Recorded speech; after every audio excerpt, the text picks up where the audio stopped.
The following conversation is with David Tanis. David has been a chef for the past 4 decades, spending most of his career at the legendary restaurant Chez Panisse. He preaches simplicity over everything, letting the natural flavors of fresh ingredients speak for themselves. He is also an accomplished writer with 4 cookbooks under his belt, most notably A Platter of Figs, which is ranked as one of the top 50 best cookbooks ever by The Guardian. David was extremely generous with his time, and it was an absolute pleasure to sit down and talk with him. Without further ado, here is David Tanis.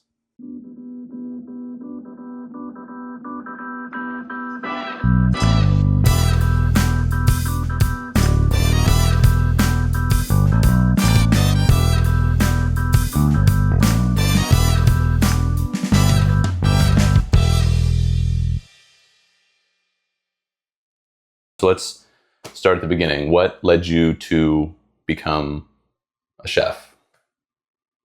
Oh, we are going to talk about the past. Oh, yes, yes.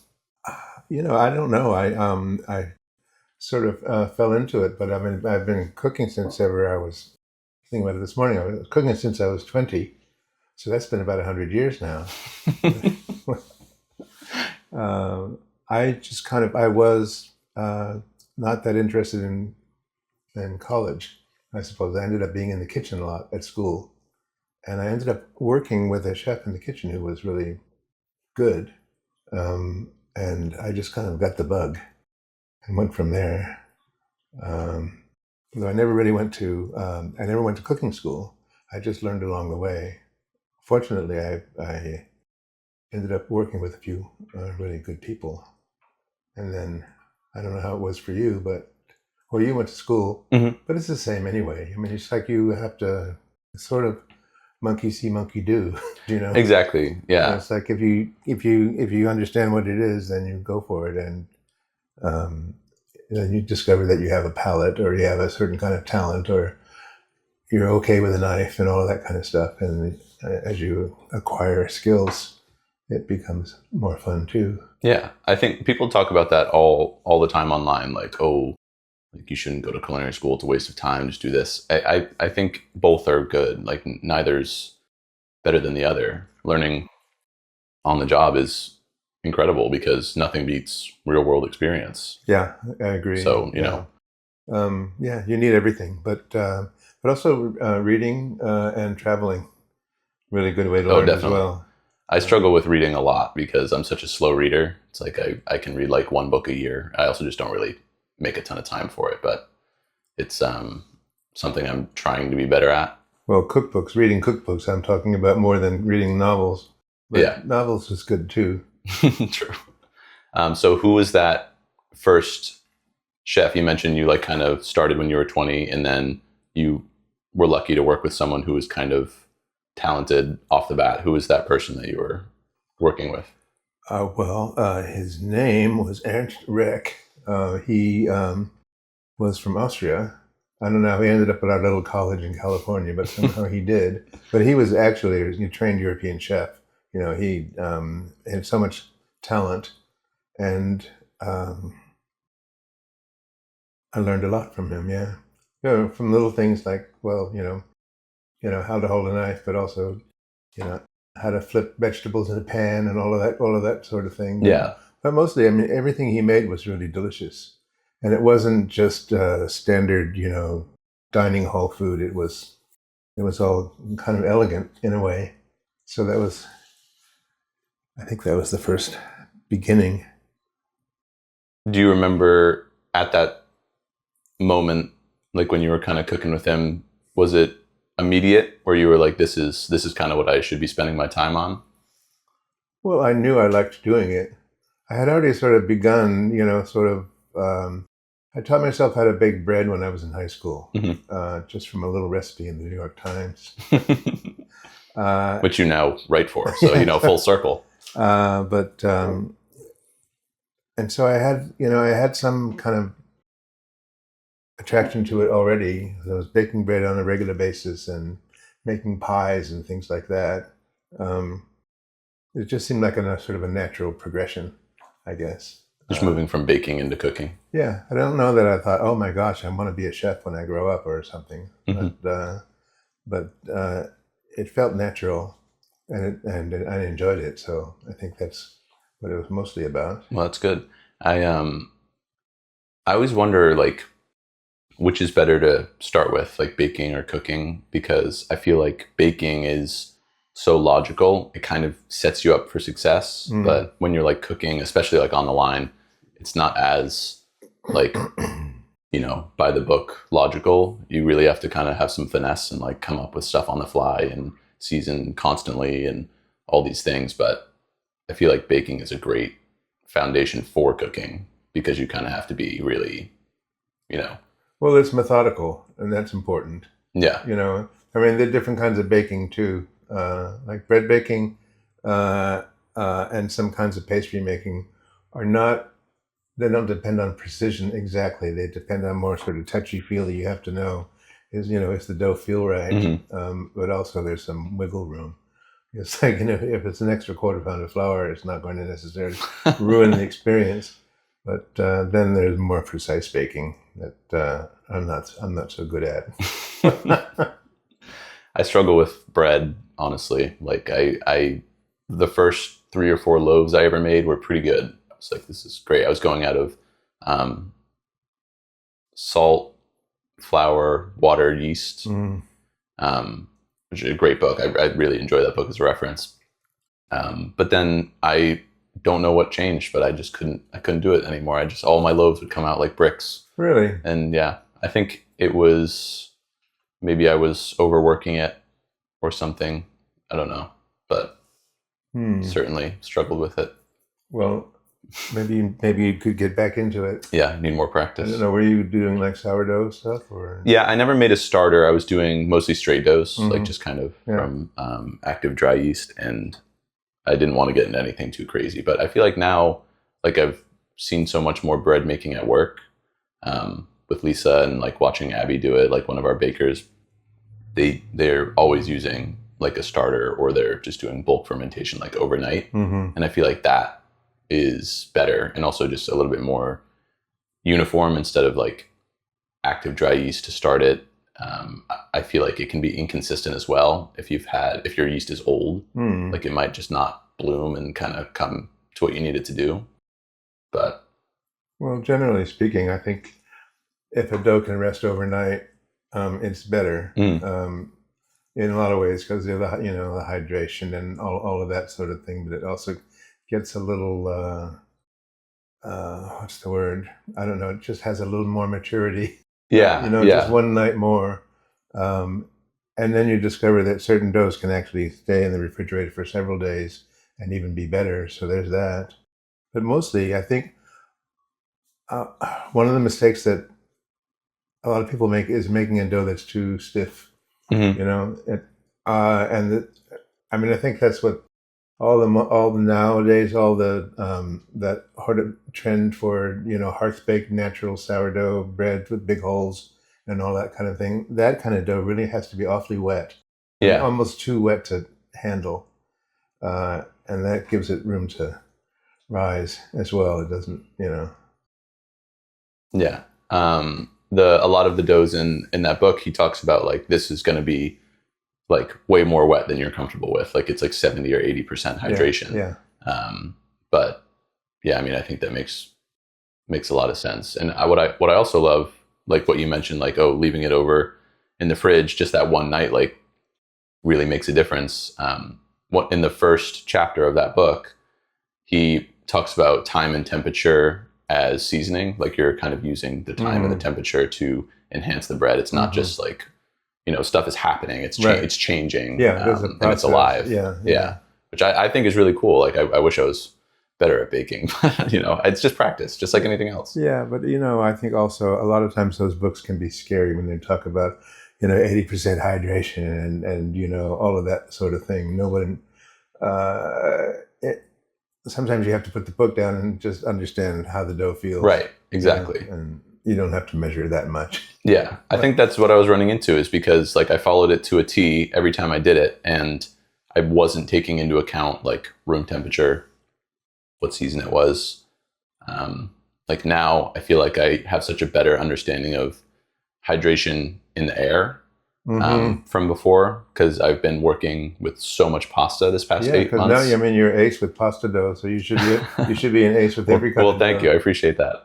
But I think before I didn't consider it at all, and making it from spring to fall, summer, winter, like it changes a lot. It really does. Like it makes a big difference. Laminated doughs are my favorite.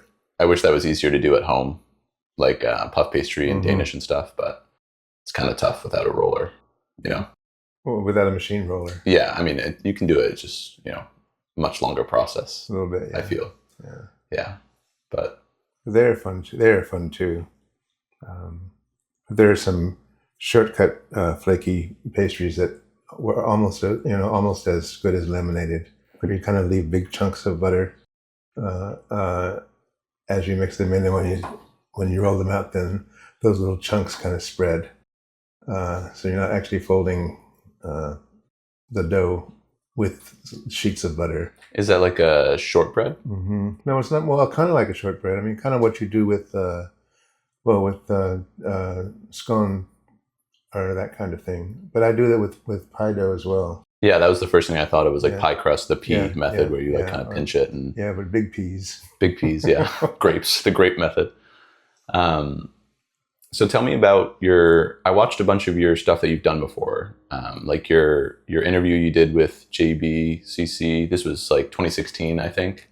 And then you were talking, she was asking you all these questions about your books and stuff, but I kind of was like, I wanted to know more about your time at Chez Panisse, because that's really, I feel like, where you kind of came into your own as a chef. So tell me a little bit about your time there, just, what you learned, what that experience meant to you. Well, Chez Panisse is kind of not really like any other restaurant. It's funny. Of course, it is a restaurant, and it's been going for now, over 50 years. So they're doing something right. But in the beginning, it was just a bunch of college kids who, had an idea. Let's put on a play, but there was always a real kind of intention. It's like the bar was pretty high, and it had a pretty European model. It had a real French model. So like whoever had gone to France, for instance, and had an experience there, and brought that experience back, and it was pretty predominantly French restaurant in the beginning. Pretty classic, and then over the years, as more and more California ingredients were used in the kitchen, and more locally grown stuff, then it kind of took on more of a California flavor, I guess.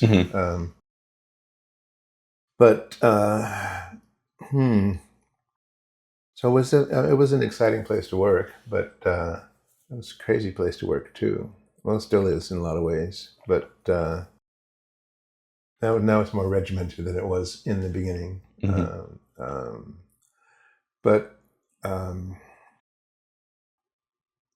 Alice was really kind of famous for, let's taste it. If it's not, let's throw it away, or let's start over, or let's change the menu.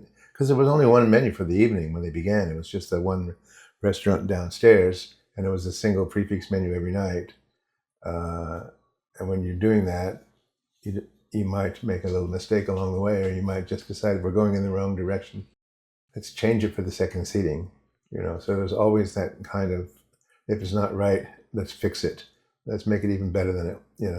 Make it as good as it can be. But another aspect of the place is the whole idea of understanding where your stuff is coming from, and going. My favorite thing to do there was go to the farm, and it still is, actually. It's like there was a farm about a 45-minute drive from Chez Panisse, and you could go up there and see what was growing, and talk to Bob, the farmer, and he was a pretty incredible fellow. Kind of a wizard, kind of a wonderful man. he had this process of growing where, I mean, he was really into biodynamics and all of the stuff that makes things grow, but it was all organic, but he didn't believe in weeding, So you'd look out over the field because you thought, he would grow crops alongside other things that he felt put energy into the soil. So you'd look out across the field and you just sort of see a lot of weeds, and then you look down there and you said, "Oh yes, there's a row of fennel in there," which is kind of interesting too. Which isn't to say that it was a really well organized situation, and there were some rows that didn't have weeds, but things always began growing with the weeds first, then they'd pull the weeds aside and let the. But mostly it was, you could understand tasting stuff in the field, what ripe stuff tasted like and what it looked like, and also how long it took for something to grow. So it could go out there and say, those will be ready in a few days, and those are going to be ready next week. We could put those on the menu next week. And so it was like a real conscious, it wasn't an abstract idea what's going on the menu. Right. And that's kind of the basis of seasonal cooking anyway, is that you don't sort of invent something that might be nice to cook. It's like it's kind of like home cooking in a way. You see what's in the refrigerator, say, I think I might like to cook that, yes. But it's all, it kind of gives you the sense of the cyclical aspect of the seasons, but it also is just something real. It's like, the eggplants are going to be ready. Now we're going to do eggplant for a little while, and because that's the best thing that's ready. That was really instructive. Yeah, and you almost don't even have a choice when you're cooking like that. It's just like, this is what's in peak season, so this is what we're going to put on the menu. Yeah, and if you don't use it, you've wasted a lot of effort and a lot of labor. Yeah, you can't leave it there. Exactly. So then you have to figure out different ways to use it.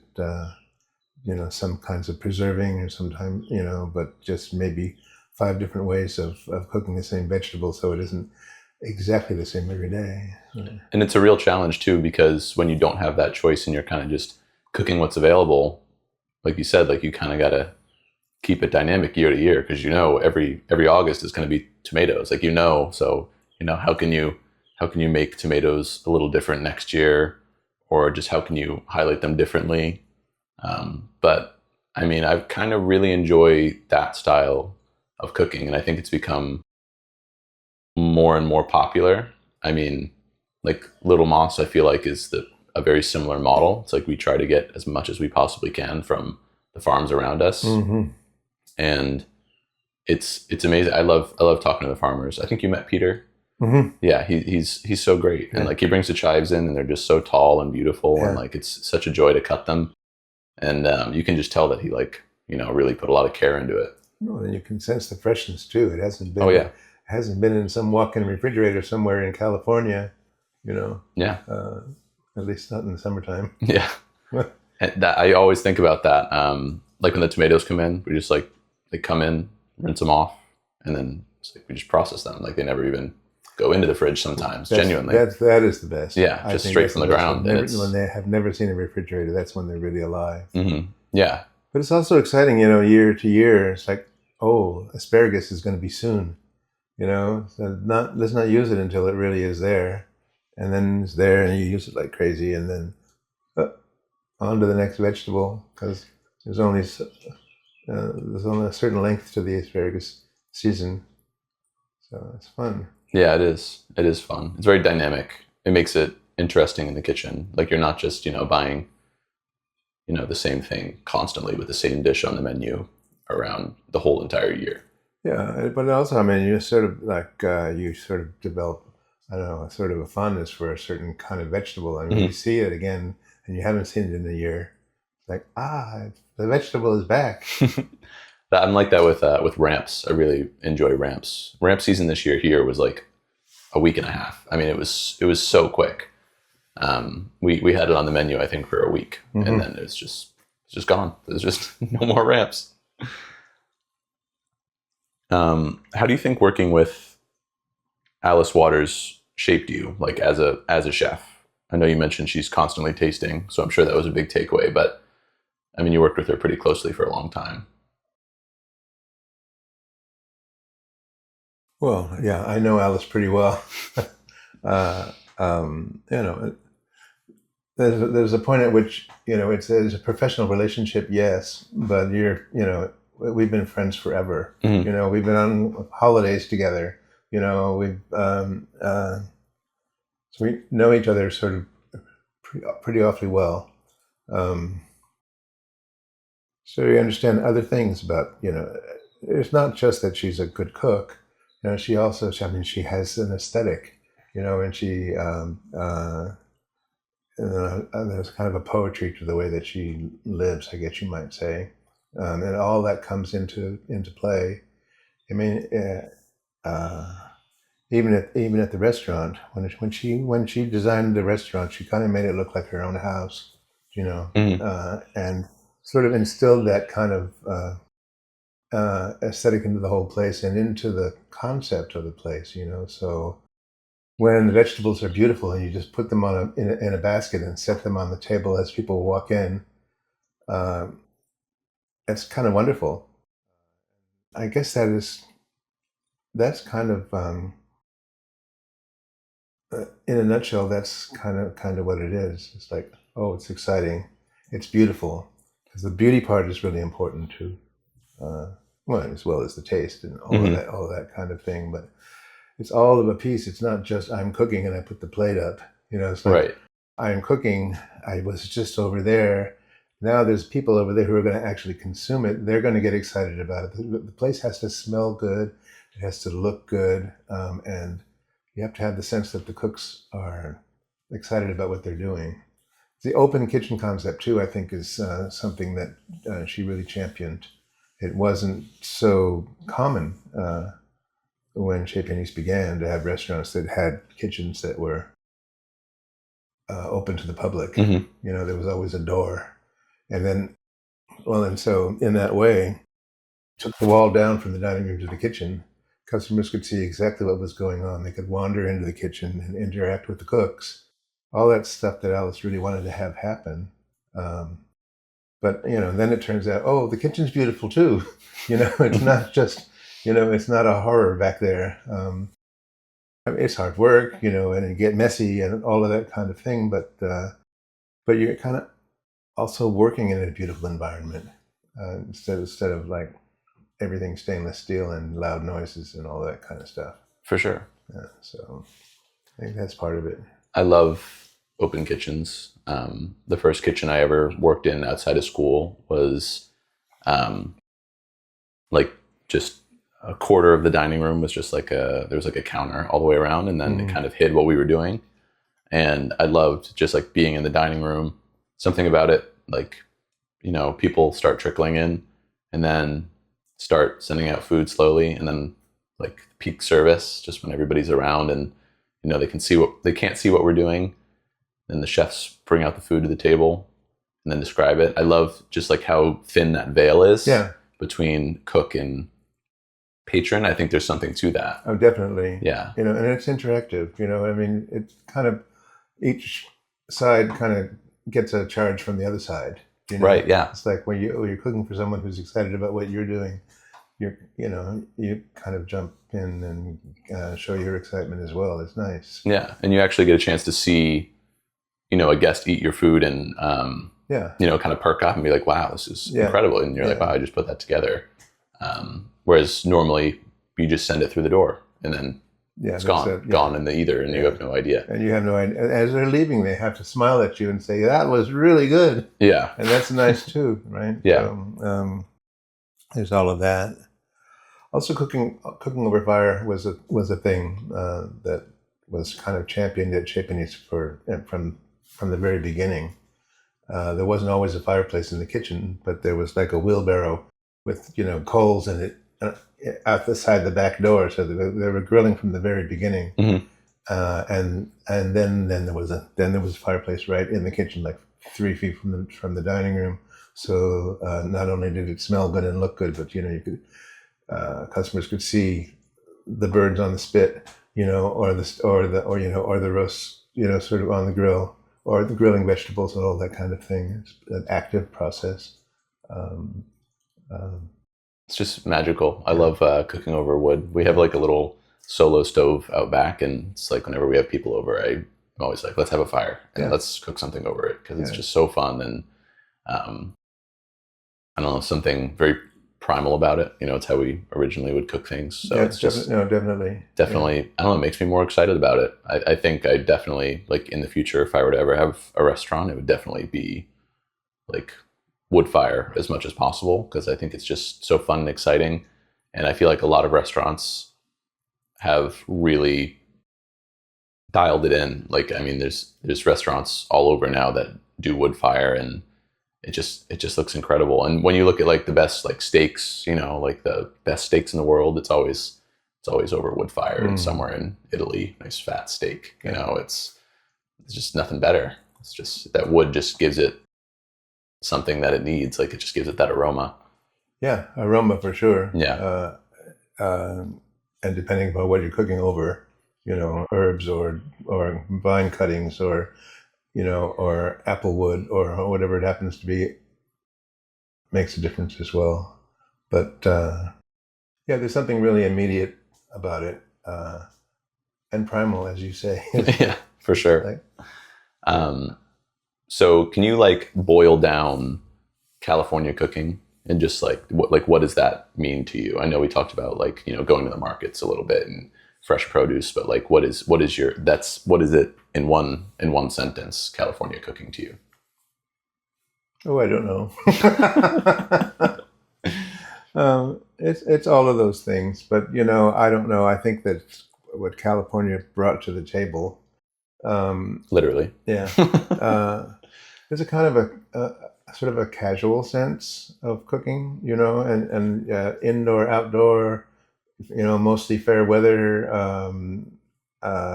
sort of a natural approach, I think. And possibly a lighter approach. When the restaurant was first starting out, that's when a kind of a shift away from the sort of heavier French cooking was occurring. It was occurring in France as well, but I think California cooking had a lot to do with that as well. Lighter sauces, or maybe no sauces, it just and the immediacy of from the grill to the table, and from the garden to the kitchen as well. There used to be a magazine called Sunset Magazine. I don't think it is around anymore, but its approach was Western cooking. But it would be everything like sort of west of Colorado or something. I don't know. So that had a lot to do with American barbecue, or not Southern barbecue, but cooking things over, right. outdoors, and things like avocados, that nobody except people out west would eat at that point. Really, I never had an avocado growing up in Ohio. Whenever I was growing up, I think they have them there now. Everywhere now. But I think a certain casual approach, slightly. I mean, certainly an orderly approach, but you didn't necessarily have to have a white tablecloth, right? Yeah. Or you could eat outside, or cook and eat, right? Sort of all in the same outdoor area. Do you think, kind of on the same subject, do you think the snack section on menus seems to just be a much more common thing these days? Like small plates and then a couple entrees, and that's really it. And then you order a bunch of snacks and stuff. Do you think that that's kind of the direction that restaurants are moving in? Like ordering lots of small plates, especially I think of restaurants like the Four Horsemen in Brooklyn. It's like very popular. And when you go there, usually you get a bottle of wine, get 3 or 4 starters, get an entree. But those snacks are really like, that's the fun part. Well, I know what you mean. It kind of, it's also, that's the interactive thing too. It's like the whole table is sort of involved in deciding what shall we have, and let's get 6 things and share all of share them. Yeah. I think it's a fun way to eat, and I think it's a popular way to eat. Sometimes it's nice though to have a meal that is slightly more organized. It's like I like to eat that way, but sometimes it's a small plate and you get 1 tablespoon. Too small on your little sharing plate, and it's like I'd like to have about 4 tablespoons of that. Not necessary, and maybe it would be nice if someone had to put it on a plate in a way that was super attractive or something. But no, the grazing and the snacking, I think, is I think there's a trend away from fine dining among a lot of modern diners, which I think is not a bad thing. I agree. Yeah. I mean, fine dining as in super formal, rigid. Right. White tablecloth. Yeah. Everybody's wearing suits. Yeah. So you've described cooking as a functional art. Could you go into detail about what you think a non-functional art versus, like, what's the difference between a non-functional art and a functional art? You tell me. Well, I heard you say in one of your interviews, and it just resonated with me because I never thought about it like that. Because people are always, some people say cooking is art, and some people are like, no, it's like, you're just eating food. But I think you just hit it on the head. It's a functional art because you get something out of it. You're full. You need to eat anyway, but you can really do it in an artistic way. Well, it's definitely an artistic expression. In fact, before I ever did think about going into cooking, I was thinking about going in the art direction anyway. But I kind of prefer the idea of being able to make something that's beautiful in 3 dimensions, that has also other aspects to it, like, heat and aroma and all of that kind of stuff. But also it disappears, it gets consumed and it goes away. It doesn't stick around to embarrass you the next day. It's like, look at the art I made. Or 10 years later, you say, oh, I made that. But it's a lot of the things about what they used to call domestic science, or just various household activities and chores that actually had some intentional art involved. Whether it was the pottery that you were serving from, or the I don't know, or the curtains that you made to put on the window, that were more than just functional. They were also pretty, or that sort of thing, or a kind of a practical aspect to all the various things that you are doing. It's like you can't necessarily use all the food that's in the garden, so you have to figure out a way to preserve it. And all of those things are interesting too, and they're all a certain kind of art. The art of making jams or pickles or fermented foods or dried foods or all of those kinds of things. And then when you get around to serving them, you don't just throw it on the table. It's like you arrange it in some fashion. So, and that every cook has a certain different style, even though it's like handwriting. It's like we all write, and some of us are more artistic in the way that we actually put the letters on the page. I think cooking is it's often just very similar. Also interesting to see, because everybody has a slightly different, mental attitude toward what they're doing. Right. Some people work very small. Some people work in a more sort of expansive kind of way. So you give 4 cooks the same recipe and the same ingredients. See what comes out at the end. There could be 4 very different dishes, or prepare 4 different styles. Right. I find that fascinating too. Yeah, I like the comparison to handwriting. It's like you can't really help that. It's just kind of how you learn to write. Yeah. And yeah, I think as cooks come into their own, it's like, yeah, your style just kind of comes out. Like it's a combination of your training, who you've worked with, you know. And an expression of your own personality. Right. Yeah. Exactly. Which is interesting, because then you don't necessarily, I mean, it's not orders from the top necessarily. Or I might have a good idea and pass it on to you and say, can you work with this? You come up with something that I didn't really think of, and I kind of like it better than my original idea. So that's part of the bouncing back and forth of concepts. I think it's fun in the kitchen too. It's not necessarily that the most experienced person has the best idea.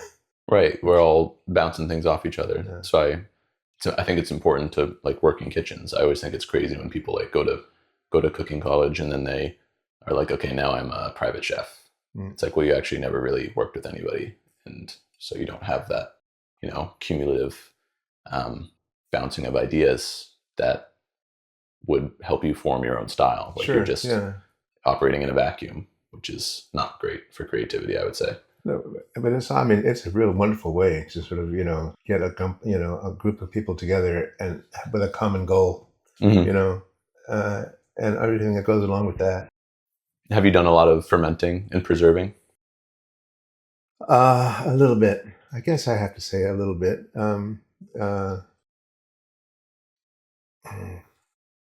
I do like to make jam, and that's not really fermenting, but it's good. It's definitely preserving. Yeah. I've done some curing of meats. Pickles. Pickles. But I like the whole process, really. Mm-hmm. Me too. I love, there's something, I feel the same way about like cooking over the fire as I do about fermenting and preserving. I love like curing and like smoking things and just kind of thinking like, you know, this is at one point in time, this is how people preserved food so that they could survive. Right. And now we do it because those flavors have carried on through the ages, and like people still enjoy those flavors. Like I think sushi is a great example. Like originally that was just fermented fish and rice. Mm-hmm. And now it's, you know, fresh fish and fresh rice, and there's not really a ton of fermentation going into it, but the roots of what it was all about fermentation. That's why people put, you know, vinegar in sushi rice, because that sour taste of the fish originally, people grew fond of it. Yes. So they're like, well, we need to find some other way to add a sour taste. Yeah. I just find it fascinating. I do too, but also just speaking of sour, that's so interesting too. It's like sour is a flavor that people have looked for, you know, always. If you look around the world, places where there's not citrus, for instance, they still want a sour flavor. They want a lemon flavor or something like that, and you have to find other ways to produce it. You know, and then there are other ways, you know, but some of it is in fermentation, but some of it is like another product, like sumac, right, or some other souring flavor. That it's interesting that people want to have that flavor too. You know, it's like, oh, it needs a little acid, but it makes it more interesting. So vinegar, all of that kind of thing. That's what I was going to say. Vinegar. The same restaurant with the open kitchen I was talking about earlier, we would only use what would have been available in like Scandinavia. They don't really have lemons, so it was all vinegars, and we would make a bunch of different types of vinegars because people are looking for that. Not even people are looking for it, but I think it's just necessary in tasting. It's always the first thing I look for when I'm tasting, is like, it's like the brightness on your phone, you know, you can turn it up and down. It's like sometimes you taste something and it's really kind of dim and it just needs to be brightened up. Yeah. And that, I think, just lifts up the whole plate, and it also just makes it lighter on your stomach, and not as heavy. I mean, I definitely have like an acid forward palate, I would say. When I was growing up, I loved like sour candies. It was always my favorite. Like Sour Patch Kids and Sweet Tarts. Anything with citric acid, really, just to, you know, melt my taste buds off. But yeah, nowadays I still tend slightly towards acidity. Like Lisa sat down with some friends the other day and I made a creste, which is like jalapenos, lime juice, basil, corn, and they ordered one and I made it. And then the next day I was like, oh, like what could I improve on it? Because I know I'm not perfect. And she was like, a little bit less acid. Like if I'm nitpicking, she's like, it was delicious, but a little bit less acid. And it's like, I knew she was going to say it because it's always, that's what tastes good to me. So I just always tend towards it a little bit. But yeah, hopefully I'm not offending anybody with. No, but there's a fine line there. You know, it's like sometimes if you're dressing a salad, you don't want it to be so acidic that it's too sharp in the mouth. But if it's not acidic enough, it's dull, you know. So, and then also, it's like, well, if I do have a highly seasoned, rather acidic vinaigrette, I just use a little bit less. You know, you don't have, you don't drown it in the, you know, so that it surprises you a little bit, but it's not overwhelming. So that's interesting too, I think. Yeah, there's a restaurant in Baltimore. I'm trying to think of the name of it, where they decided they were not going to use any citrus in the restaurant at all because there weren't no citrus grew in Maryland. So they just found other ways, even in the bar. They found other ways to add acid to everything on the menu. It's pretty fascinating, actually. That is interesting, especially in the bar, because I mean, people want margaritas with lime. People want lemon and lemon wheels in their water or whatever. Right. Yeah, it's definitely interesting. So going back to food as a functional art, do you think food becomes a less functional art when you get to like the ultra fine dining 3-star Michelin level, because you are, maybe not as full when you're leaving that restaurant? Do you think it becomes less functional and more of a non-functional art? Well, fine dining, what does it serve? Is it to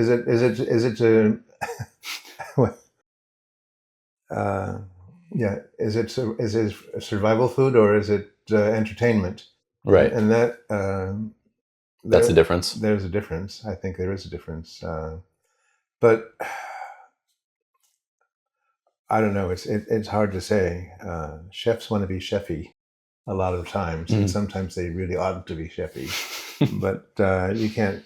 And there's a certain kind of food that requires 6 people around the plate, to put all the little dots and bring all the tweezers, and get every little hair to stand in the right direction. To me, that's not so interesting. But I know it is interesting to a lot of people who want to be entertained. I find dining entertaining anyway, and it's like whatever someone cooks is going to be somehow interesting. But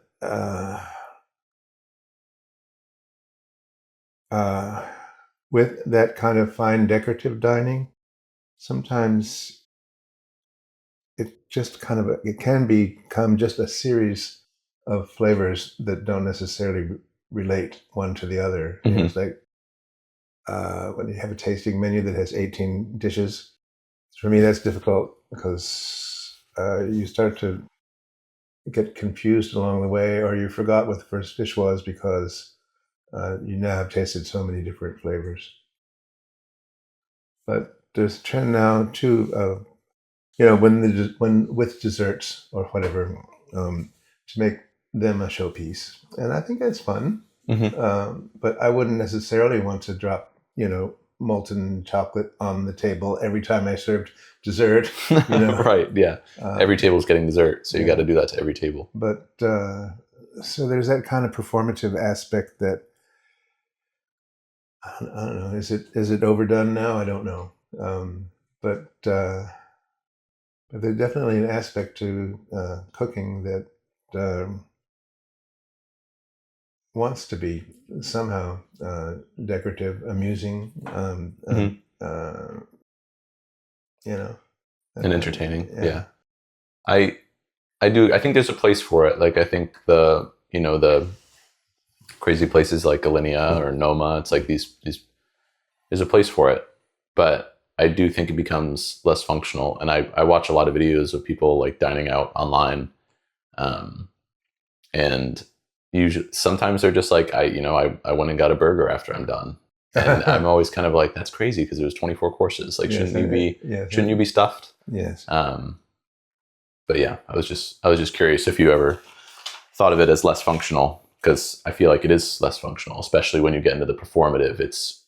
You're getting more into like performance art, like true, like actual art, like it's like avant-garde, you're trying to, show something. It's not just fill people's bellies. Yes, it's separate from the whole survival mode. It's more into, I don't know, well, you're feeding something that isn't necessarily the body, Right, yeah. It's very interesting. I do like it, though. I like places like that. It's cool. But I think it has its place. You can't eat like that every meal. You also just get sick. It's a lot of fat in a lot of those places. So I want to talk to you a little bit about writing, because you've written 4 books. You continue to write actively.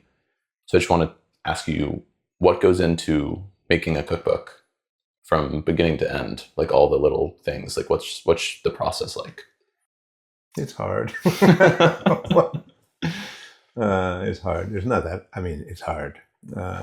It's just it's a long project, and well, the interesting thing about a book is that it can sort of find itself sort of halfway through the process, and when you're working with an editor or a publisher, they're going to have ideas about how to present it, and you want to have your own ideas about how you want to present it. But so there's that batting around of ideas as well. But in the end, you need a book, and you need to have recipes, right? Yeah, and you need to meet your deadlines. What I have enjoyed with my books is that I like to cook the food for the photographs myself, because I want the food to look edible. Right. I want it to feel real. I don't want it to look very stylized. I want it to be beautiful, but I want it to... Do people have someone else cook their food for cookbooks? Often. Really? Often, I did not know that. Yeah.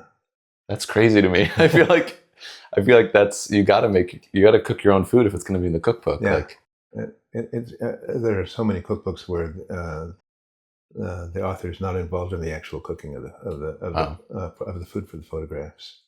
When I do the food for the photographs, I want it to taste good too. I don't. You go all the way. Like you make it as if you're going to truly serve it to somebody. Yeah. There are tricks to making ice cream out of lard or something. Right. So that you can take the photograph in a studio setting with hot lights and all of that kind of thing. So, but the photographers that I have worked with usually are not doing that kind of. It's more on the fly photographs. I mean, of course they're posed, but it's fast. There are only a few moments when the dish is at its at the perfect time to shoot. But yeah, I somehow in my mind, it looks better if I know that it tastes good too. Yeah, you feel good about it actually putting it in the book because you actually made it. You knew it tasted good. Like this, you believe in it. It's not just somebody curating it for a picture. Yeah, and I wanted to kind of demonstrate the feeling of the dish too. Anyway, but it is a long process. I mean, it's usually it's a 2-year process. So once you get started, and then you have a certain amount of time to get the manuscript in. And once the manuscript is in, and not everybody does it this way, but ordinarily, once the manuscript is in, that's when then you start to make the photographs, and then you get the pages back, and you have to make sure that all the lines are correct, the spelling and all of that kind of thing. But in the design of the book, maybe they don't have room on that page for all the lines that you wrote. So you get it'll come back with yellow lines. Say, please drop 2 lines. I was like, well, but how could I possibly drop 2 lines? I said it perfectly. It's like, why am I taking away what I put down here? But that's part of the deal too. Because you can't have one line on the next page only. Right. So, yeah. Formatting. So that is part of it as well. And in the process, things get eliminated, or you decide maybe we don't want that photograph, or also choosing which photographs go in, because you've made a lot of photographs, and only a few can actually go in the book. So that's fun too. I mean, I like to be part of the design process as well as the writing and the cooking process. I feel like that's so crucial, because then the book has like your touch on it. It's not like this soulless thing that was just kind of curated to look good. It's like you touched it. You touched every picture, made all the food. Even though you have to subtract sometimes and take away things you might have enjoyed, it's like you're still, like, your hand is in the process. I think that's, I can't even believe it. Like, some people who make cookbooks don't cook their own food to do it. It's like, in my mind, that's what you do. You cook the food and then somebody takes a picture of it. Like, it's your name's on the book. Yeah. It seems natural. Interesting. Also, I mean, the way a recipe is written, I kind of like to put a fair number of details in the method, rather than just say, add this, add that, stir, wait 5 minutes, and then do that. I want to sort of say, if I'm writing a simple recipe for polenta, for instance, I want to describe a little more about the process and what to look for, and when to turn the flame down, because it's starting to show, the kind of bubbles that you need it to show, all that kind of thing. So I like to have the recipe be a little more the actual within the method, have it be more descriptive about what you're actually doing, than just add this, add that. Yeah, I mean, for like a professional cook, you could probably just put the ingredients and show a picture of it, and they'll get pretty close. But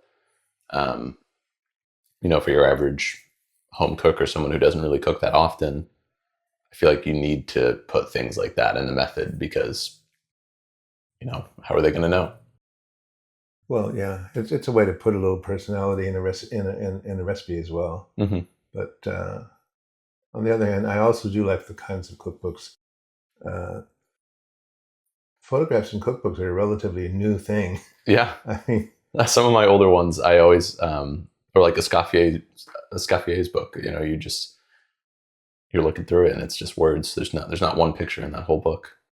Or like the old Elizabeth David cookbooks, where she would sort of give you a list of the ingredients at the top and very few instructions. Just assuming that you kind of know where you're going and how to cook. Add a half glass of wine and simmer it until it dries out a little bit, and then moisten it when it needs to be moistened. Right, but yeah, for like a home cook, it's not enough to go on, But anyway, yeah, different ways. I don't know what's the best way. Well, you seem to have it figured out when it comes to, writing. People really enjoy them.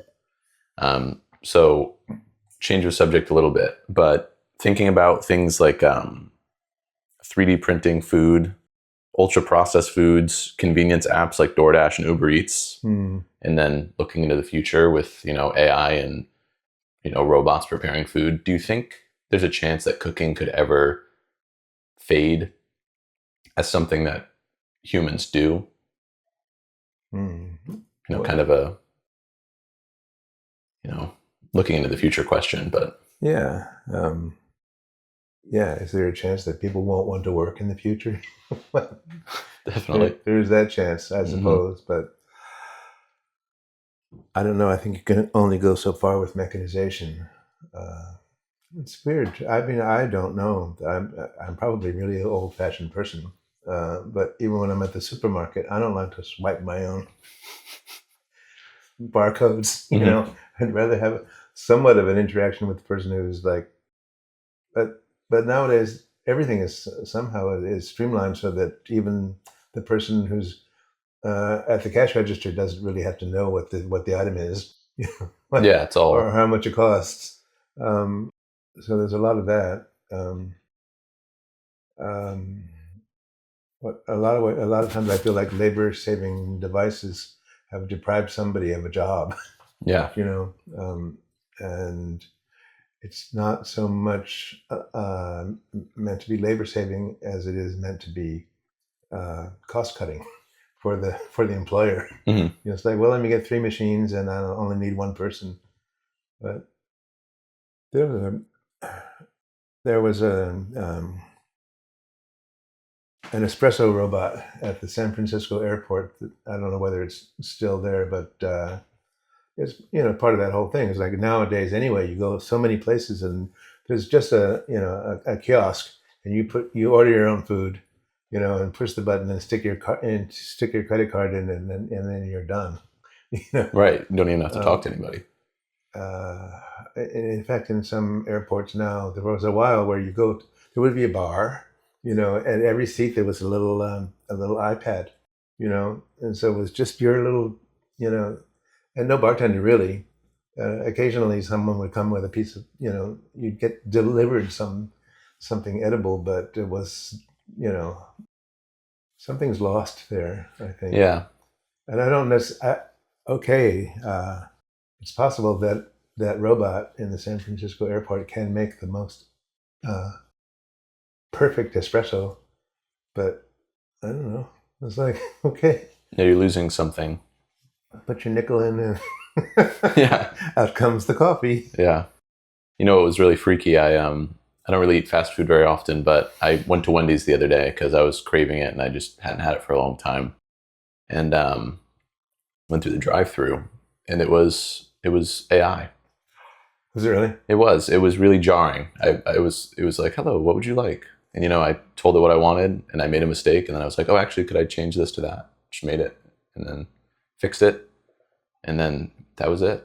And I was just like, well, there goes one job in this kitchen. It's like, you know, it's just gonna just keep going. It's pretty freaky, actually. It was very scary, actually. I was jarred. I was like, this is weird. But to me, I get into that same when you're on a telephone and everything is answered by, you know, something robotic, mm-hmm. and they don't know how to do anything but ask you the questions that they have been programmed to ask you. Yeah.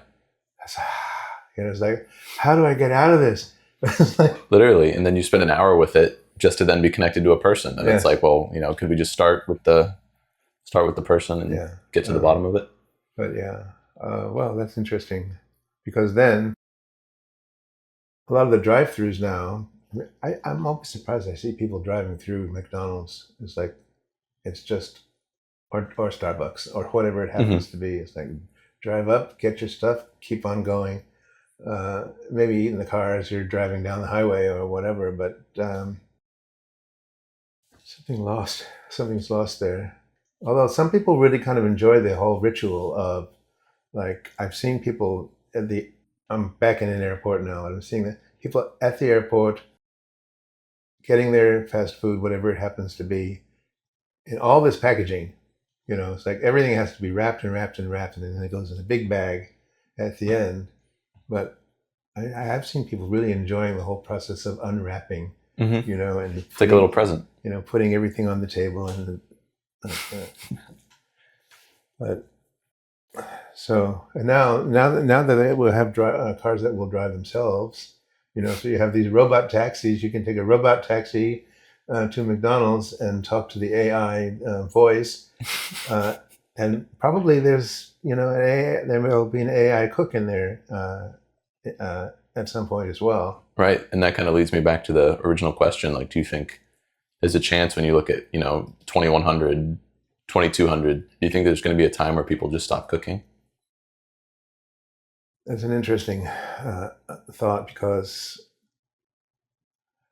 as writing for the Times, for instance, people always want recipes. People want to cook, but then they don't really want to cook. You know what I mean? Yeah. they want to cook, but they don't think they have time to cook.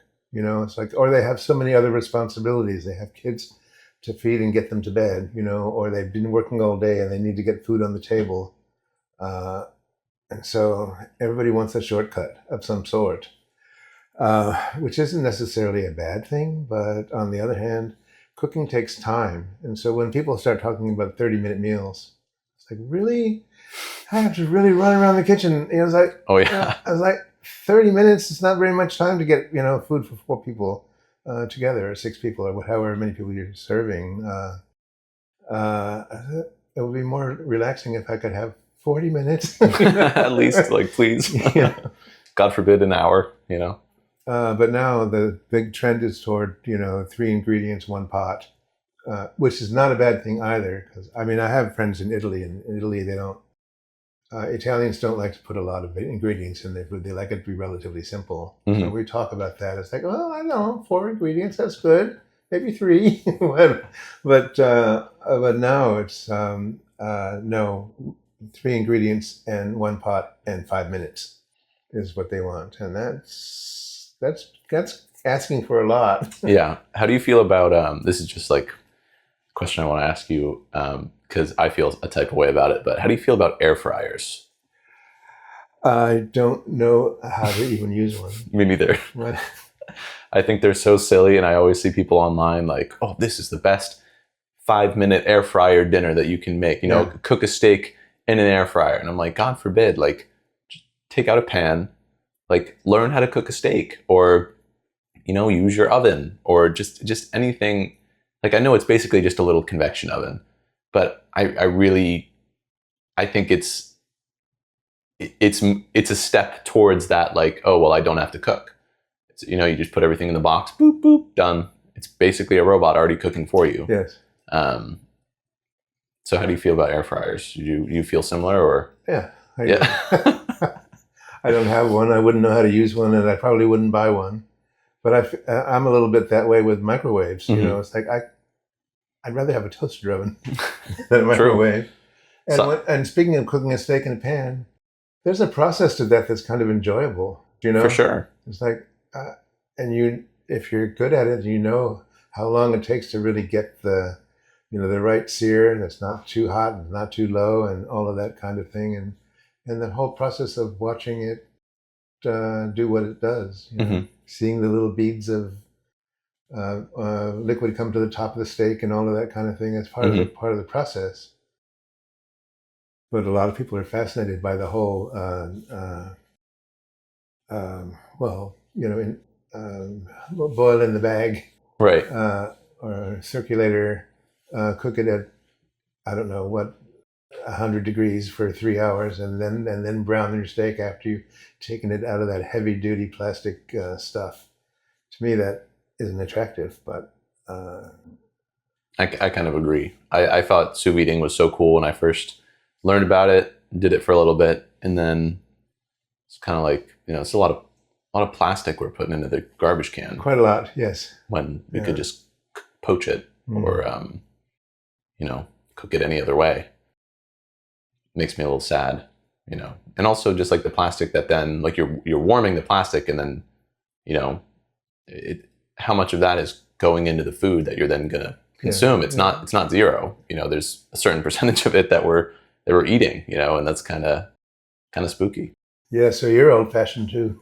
A little bit. I think more and more nowadays, like, it's too much. You don't need to cook stuff in plastic all the time. We already use plastic cutting boards. We already use cling wrap. We already use. There's way too much plastic involved in the food business anyway. Yeah. But there's also a little pet peeve of mine. I don't know. I'll upset a lot of people with this one. But that's okay. Sheet pan dinners. I mean, really? Put your entire meal on a sheet pan and put it in the oven. Okay, that's one way. But might as well be using an air fryer, or have a TV dinner. It's not the only way, And someone said to me once, pots and pans are for showing off or for cooking on weekends. And I was like, no, I don't think so. I don't think so. And, I have a lot of nice clay gratin dishes that were the original thing to put in the oven, to put food in. And I'd rather cook my potatoes in that than put them on a sheet pan. I think there's something better comes out of the whole process. But do you think I've even seen recipes for bacon and eggs on a sheet pan? Really? Like, oh dear! You can't learn how to fry an egg in a pan, like. Oh man! Or pancakes. Make one giant pancake and cut it into squares. That's your sheet pan. That's just ridiculous. Well, anyway, sorry, I don't mean to get into that. No, I mean it's silly. It's because that's not how you make a fucking pancake. It's just not how you do it. You cook it on, you cook it in a pan, or you cook it on ideally a flat top, like a little, a nice little big thing. We have a little flat top that I got at it's just a big cast iron slab basically, and you just pop it on this middle burner. It makes the best pancakes because it gets so nice and even. I don't even know how you would make a pancake in the oven. It would be totally different. Learning how your various pans work, it's like, and you have that one cast iron pan that is super nonstick, and you can use it for so many things. And then you have the other one that, it works okay, but I wouldn't use it for that. But you happen to have, you have a few different pots and pans. Mm-hmm. I think cast iron is underrated. Oh, I do too. I love cast iron. I mean, clearly I have a couple cast iron pans, but I really do enjoy cooking on them. It's actually the first restaurant I worked at outside of school was just down the street. It was the Black Whale, just like a seafood restaurant. But when I got there, all the proteins we would cook, it was all cast irons. And I was like, oh, this is great. So actually, my kind of early cooking, it was it was really all cast irons, unless we were doing something like a bouillabaisse or linguine and clams or something when you're doing it in a pan and you have a little cover and everything. But I really enjoy cooking on cast iron. They're just so even. They get so hot. It's very similar. It's similar to cooking over fire in a way. Yeah, a little bit. Because you understand your heat source and what it can do. Mm-hmm. Interesting. Yeah. Do you think it's more important than ever that people cook at home? I do. I do indeed. I mean, that's where society. That's where it comes from, and that's where kids learn how to be people. Yeah, I mean. So, yeah, I think it's super important. I don't I know we were just talking about cooking potentially fading in the future because lack of need to do it, but I really think people should. I know you've talked about it a lot, but I really do think people should make an effort to actually cook, especially with your kids or your family and its friends. It's you said something about not having everything done when you're having guests over. Yeah, I like that. That also really resonated with me because it's I like doing that as well. Like sometimes when I'm having some friends over, I could have it ready when they walk in, but then where's the fun in that? No, some people are horrified by the idea, or even of having people come into their kitchen or try to watch them cook. But it's like no, I think it's a fun way to keep and also then as part of the process of having an evening together. It's like you open the bottle of wine, you chop the parsley just before you're going to put it in the dish. It's like it makes a difference. It makes a huge difference. One of my favorite things I ever heard was from Masa, the sushi chef in New York, and he said, "Food has momentum." And I think about that all the time, like every day, because whether it's heat is a good example of that, because you put pasta in the bowl, garnish it, and then you put it down. That moment when you eat it, it's the best right then. And then 1 minute, it's still really great. 5 minutes, it's kind of cooled down a little bit, pasta's starting to mush out a little bit. 15 minutes, now it's cold and coagulated. An hour, and it's just you don't even want to eat it anymore. I think with herbs too, same thing. It's like you don't, ideally you're not cutting herbs in the morning. Like you want to, for service, you want to cut them just before service. Yes. It's I worked with a couple of guys who were, they were so proud of themselves one day, and they decided to chop all the parsley for the week. It's just so backwards. You know, and they squeezed it out and squeezed it out in towels, you know, so that all the chlorophyll was gone, and the parsley was not quite dry, but pretty darn dry. It's like, oh well, congratulations! That's not going to taste like anything at all. might as well dry it out at that point. You know, dehydrate it or something, or just use dried parsley. It's silly. Takes the whole thing of fresh away. You know. Well, but you know, everybody likes to order in now. I mean, I don't blame people if they don't feel like cooking and they're hungry and they know a place that makes good food. But even if they do, by the time it gets into a container and into a bag and into, you know, a hot bag and on the back of a bicycle and to you, it's not going to be very good. Yeah, no, that momentum is already gone by the time it gets to you. And you've spent a lot of money on it. Mm-hmm.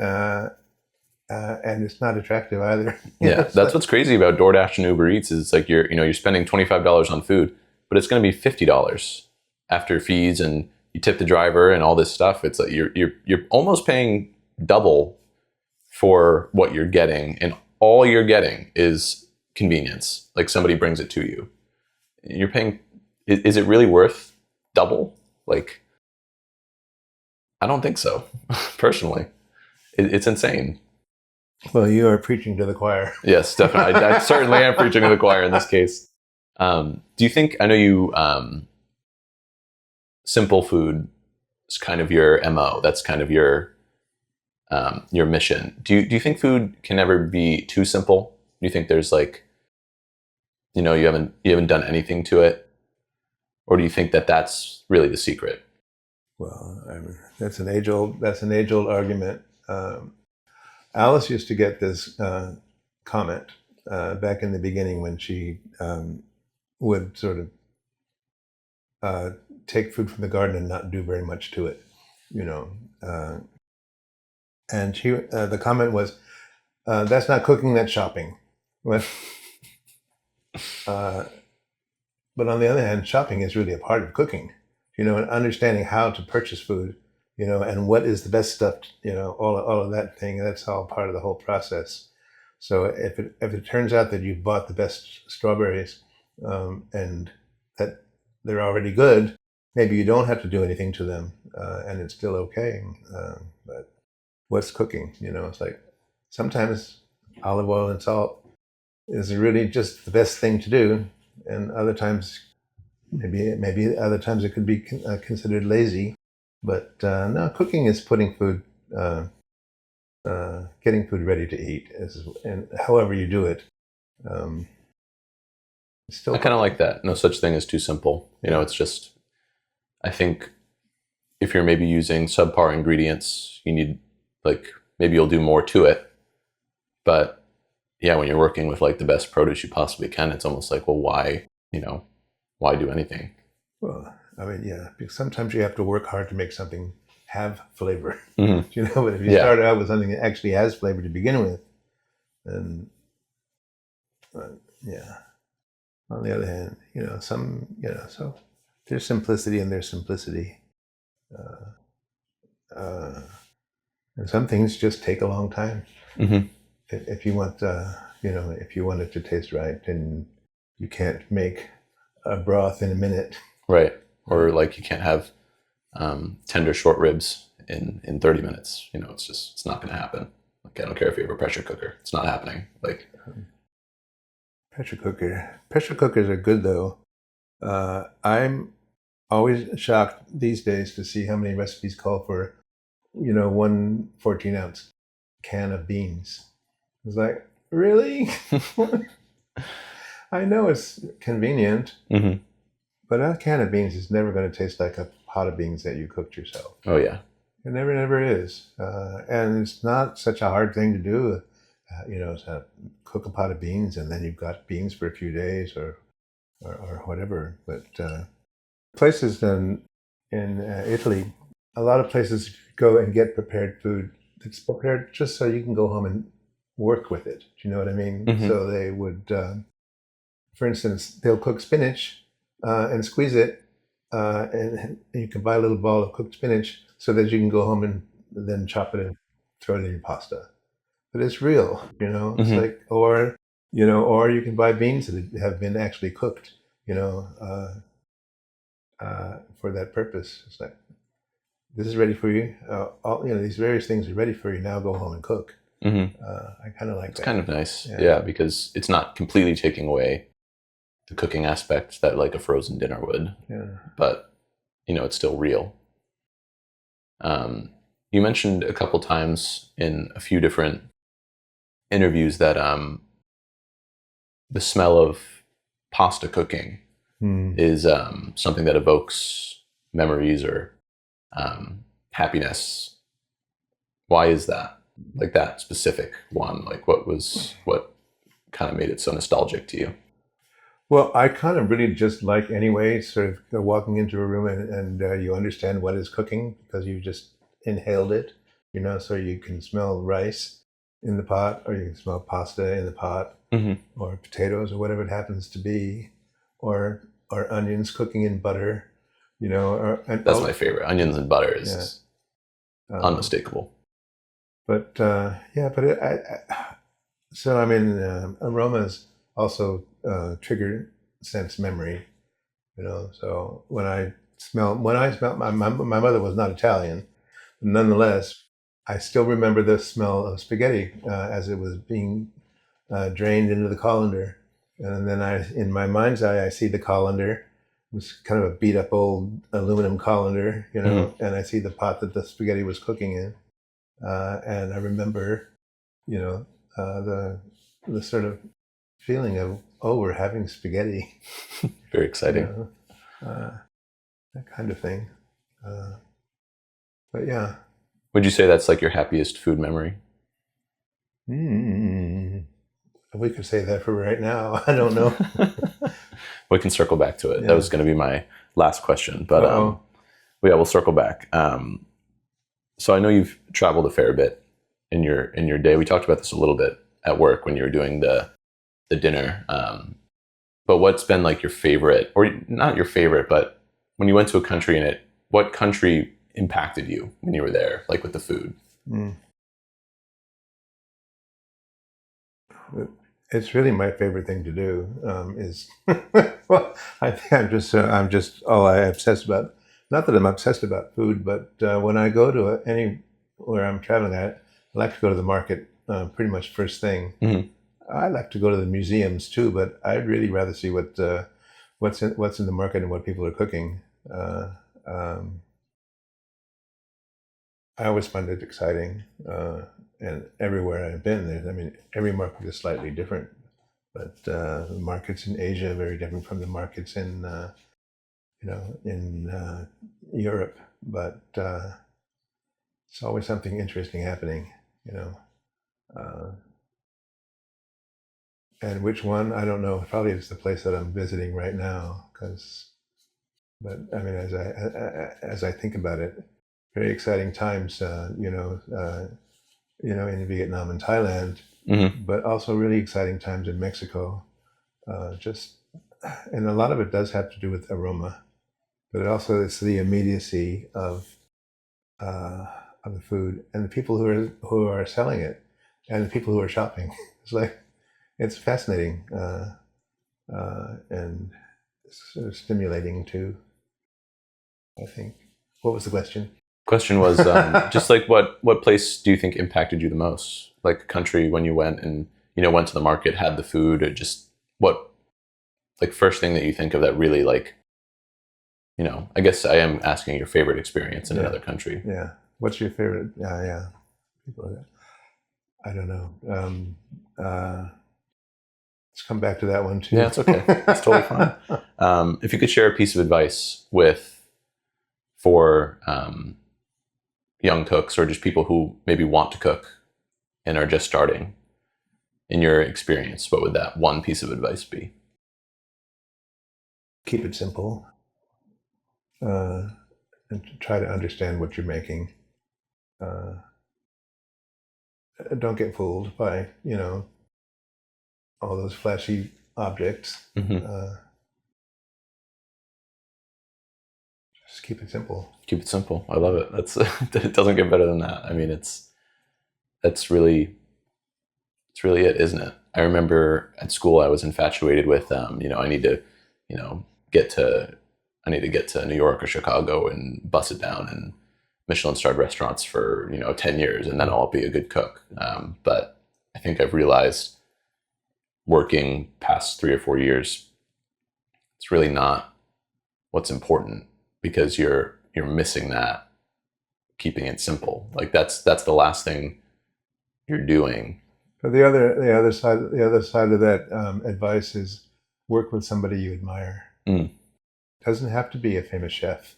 It could be your mother, or it could be somebody else's mother, or it could be a chef that just happened to hire you.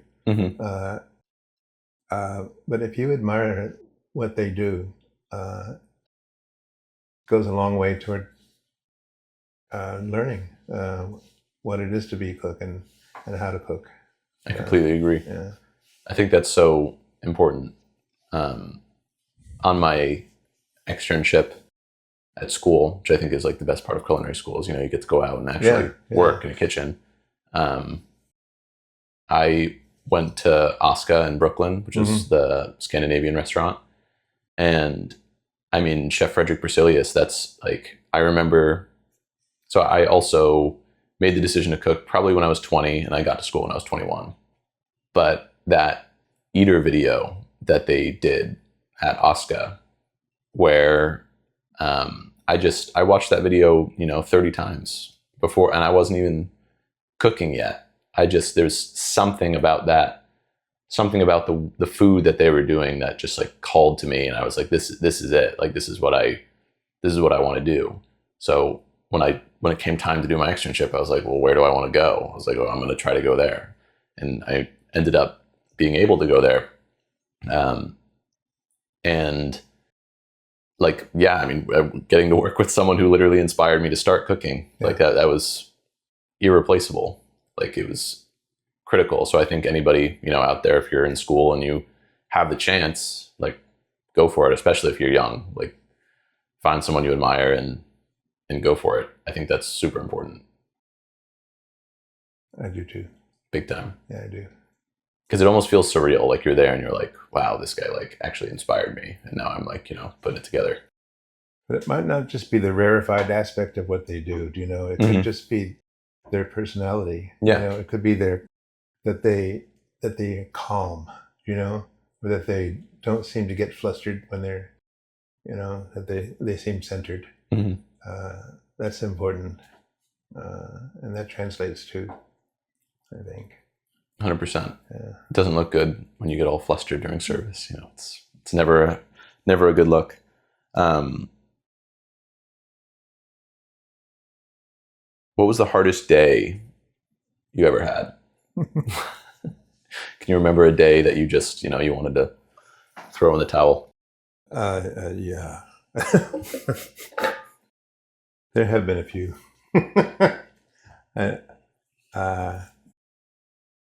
One is not coming to the surface at the moment, but I know there are days when I would like to go into the walk-in and cry.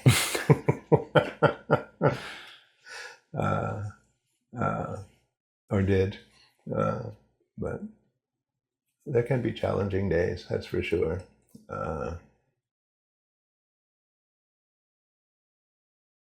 Ever have those restaurant nightmares where absolutely everything is going wrong? Oh yeah, all the time. And you're the only one in the kitchen, and you probably don't have any clothes on, and nobody's listening to you. It's like, you know what always happens? I have this recurring dream. Like, since I kind of started, it's where the tickets are coming in. We're mid-service. I can't read, and I think it's because I have a multitude of learning disabilities that hurt me in school, and it was hard for me to I didn't read at my proper grade level until I was in high school. I was always like well below and just like had a really hard time reading. But I just have this dream where, it's all happening. Service is crashing down on you and can't read. I literally can't read the tickets.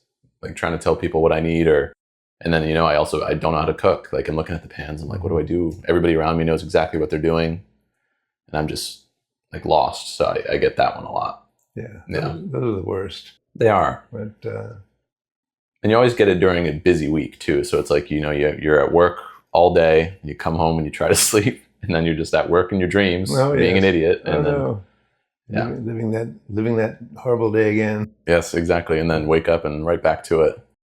But I mean, it comes with it.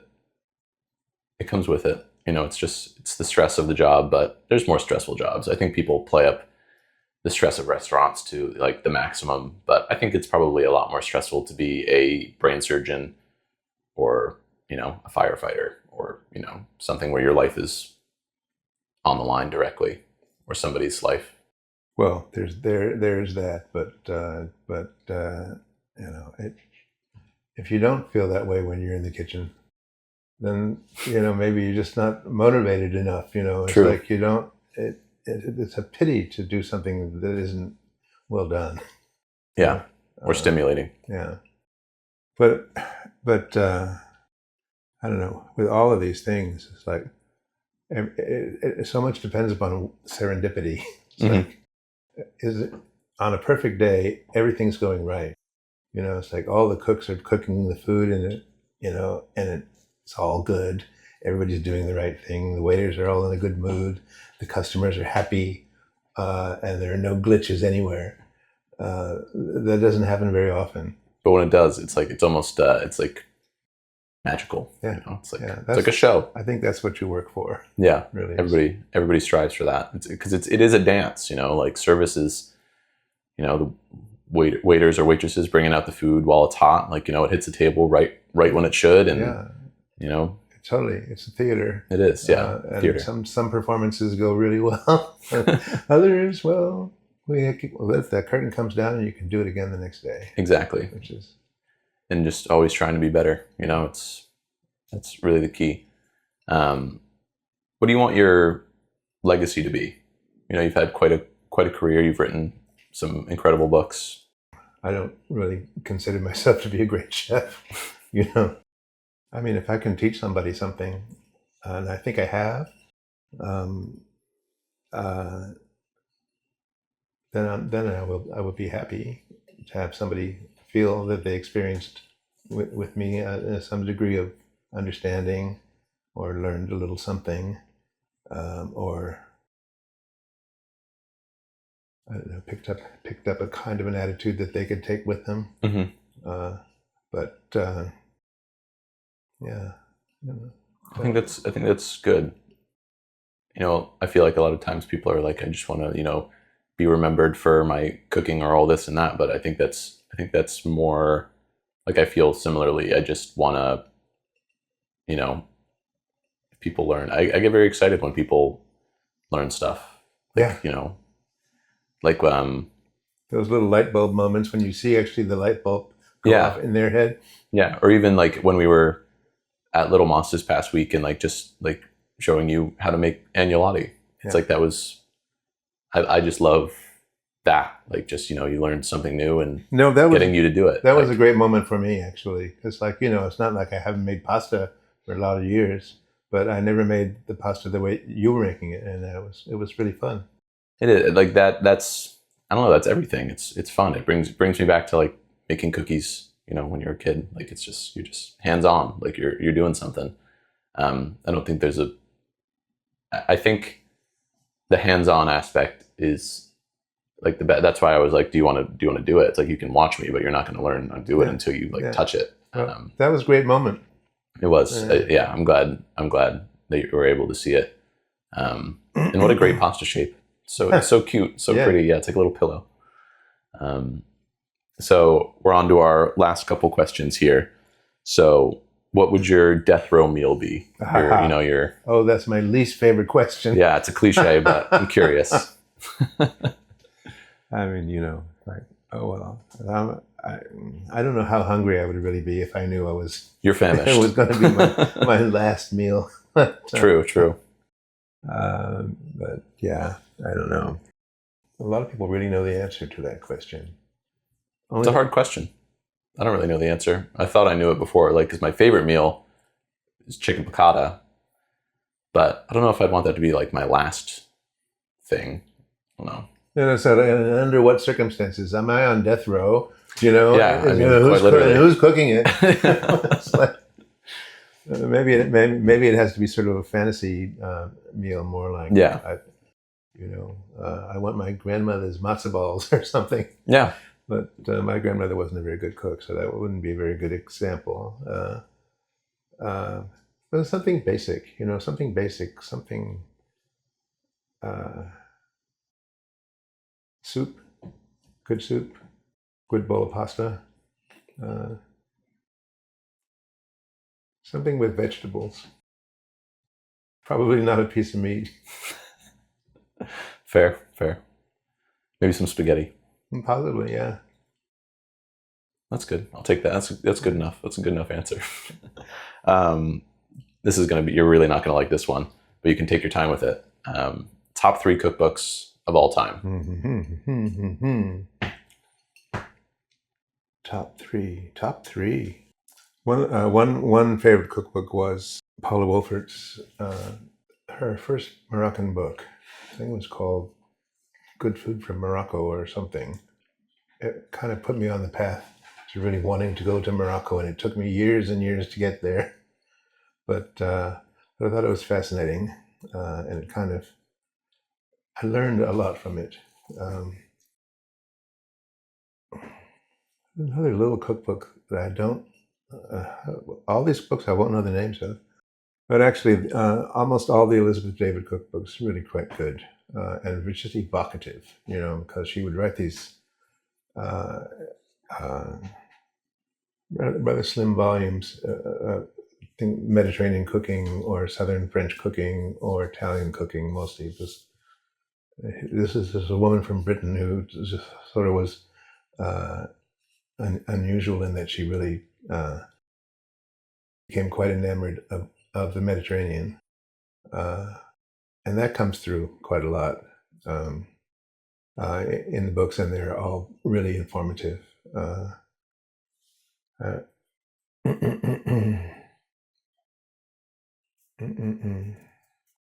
I'm scanning my bookshelf. I only have about 300 books. I was going to say your database might be quite deep. I don't know. Marcella Hazan comes to mind. Was that an author or a book? Marcella Hazan. Don't you know Marcella? I'm not sure. Oh, you need to know Marcella. She's basically, she really introduced America to Italian cooking in a big way. And what are the name of the books? I think the first one was called Classic Italian Cooking, perhaps. Marcella Hazan is famous for the tomato sauce that has tomatoes, 1 onion, and a 1/4 pound of butter. Sounds delicious. But lots of good things in that one. Well, there's so many books. I did like a lot of the Italian ones that did have photographs, and there was always all this Italian food like on a stone veranda looking out over a valley of, like Adaboni, for instance. I'm not going to do very well with this question, I think. It's okay. It's a hard one. Yeah. I'll take that. I'll take the classic Italian as your third one. All right. And then let's circle back to your happiest food memory. Another tough one. Mm-hmm. Yeah, that's a tough one too. There haven't been very many of those experiences over the years. Well, no, there have, actually. Do you have that? Do you know what your happiest food memory is? Let me think about it. Yeah, you think about that. Maybe at my grandmother's house, as I grew up in Framingham, and then one of my grandmothers also, lived there with us until like 2014 or something, and then they moved to Florida. But she had such a vibrant garden in her backyard, and I never really liked tomatoes, but I find myself thinking of just eating those cherry tomatoes like right in the garden.